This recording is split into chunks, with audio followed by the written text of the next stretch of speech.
Yo, what's up, R Squad? So glad that you decided to come and hang out with us tonight. Hey, this is week 2 of our kickoff, and we are so pumped that you have decided to come back. If it's your first time here, welcome to the fam. So every night we do something similar like this. We get together, we eat some food, we hang out, play some games, and then you come together and you pull up the old YouTube, and then there I am, ready to kind of send you a charge from God's Word, some truth of God's Word to kind of help you be a better person, help you learn more about God. Coming up quick is DNOW Weekend. That kicks off for us September the 28th, and it lasts until that Sunday the 30th.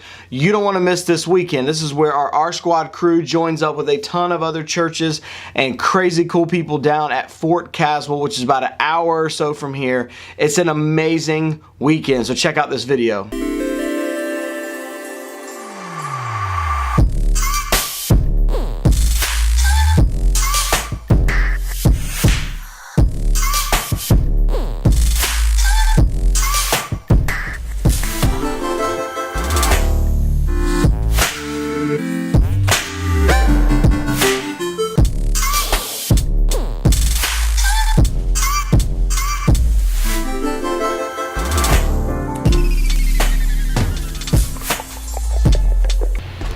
So there you go, there you have it. As a matter of fact, let me look right now. We have 45 people have responded so far. So that means we have 55 spots left. So get signed up at rsquad.tv/events, and you can find that registration link right there. So make sure that you get signed up. So I was scrolling through the internet the other day, and one of the things that always gets me is the Instagram ads. You know, the Instagram ads were like little gadgets or things that you think you need or you should want to have, which, you know what, honestly, I start looking at that and then I'm like, man, I gotta hit that Amazon wish list. And then I pull up my wish list and I got all kinds of things on my wish list. You can see some things here. I got some things for my truck. I've got some things going on here. But one of the things that I'm like stoked about that I really want is this Bluetooth speaker box. You see it right here. This Bluetooth speaker box is like waterproof. It's like super tough. You can set a nuclear bomb off around it and it's going to be just straight up fine. And it's an amazing device. And then that thing's over 300 bucks. Man, and now then I have to ask myself, is that something that I really need, or is it something that I just want? Now, here's the truth. Every time you get online, every time you go somewhere, there are ads that are constantly showing up trying to convince you that they have stuff that you really, really need. Not just stuff that you want, but you need to have this stuff.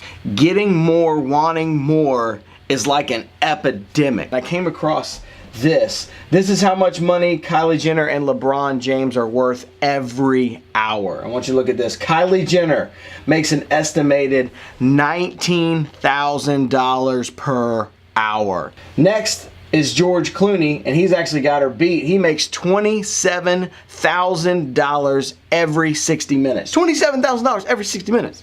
That is crazy. But here's what's wild, is that we live in a culture and in a time where newer, better, and more stuff is everything. So here's what's happened to us over time is we've bought into the lie that the stuff that we want is actually stuff that we need.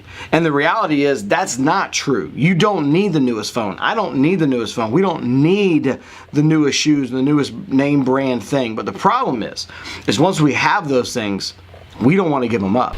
I remember when I was in the 8th grade, there was this time where I didn't want to give up something that belonged to me. And this was a very, very important thing. It was my tater tots.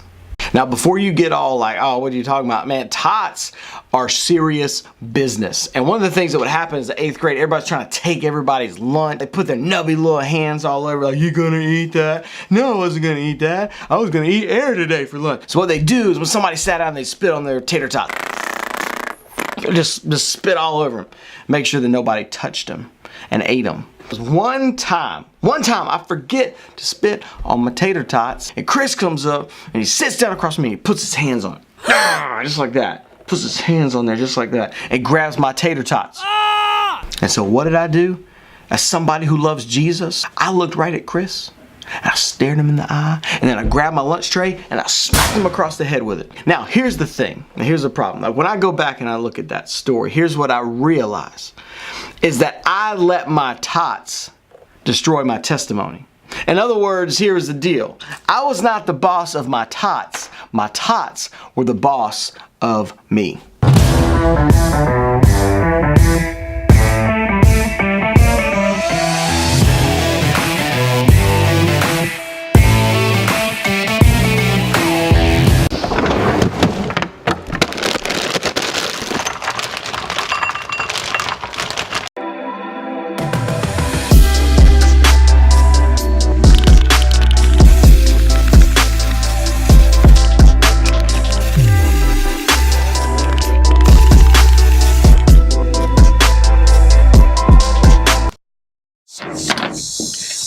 So, last week we started talking about one of the idols that we worship is the God of me.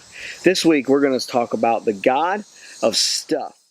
Now, last week we saw that God had given the nation of Israel this one big command out of the 10, and it was, you shall have no other gods before me. I'm the only one, period, no others before me. But they really struggled with this idea because they wanted some sort of a material thing they could pray to or put trust in.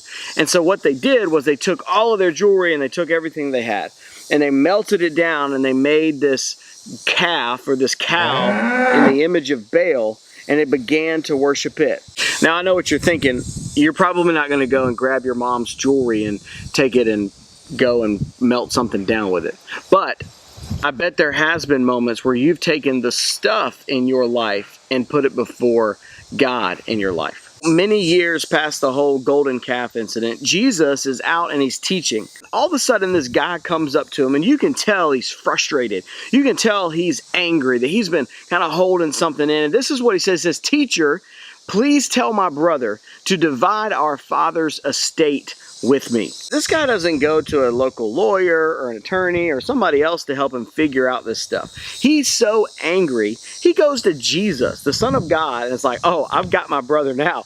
Jesus, you tell him to divide my father's estate up between the two of us. Now I love how Jesus responds. He says, "Friend, who made me a judge over you to decide such things as that?" In other words, like, this isn't even my deal. But then he pauses for a moment and he says this. He says, "Beware, guard against every kind of greed.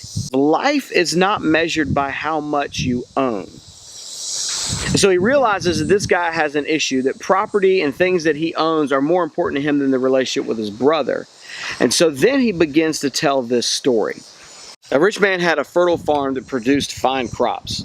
And he said to himself, "What should I do? For I don't have room for all my crops." And then he said, "I know, I'll build bigger barns. I'll tear down my barns and build bigger ones. Then I'll have enough room to store all of my wheat and my other goods. And I'll sit back and say to myself, I've stored enough for years to come. Now I can take it easy, drink, and be merry." And then God responds in a unique way. He says, "You fool, you will die this very night. Then who will get everything that you worked for?" Kind of a weird and strange, creepy ending, isn't it? But then he says this, "Yes, it's foolish. A person is a fool to store up earthly wealth, but not have a rich relationship with God." We can't allow our stuff to be the boss of me. That we put our stuff before other people's needs. We put our stuff and our things before trusting in God. And while you may not be an Israelite melting down your gold to make a calf, you may be turning to your stuff to find peace in your anxiety. You may be turning to your stuff to find hope, to find fulfillment, to find status. So what do? How can we break away from worshiping the God of stuff? And the answer may be simpler than you think. We defeat the God of stuff by letting go of our things.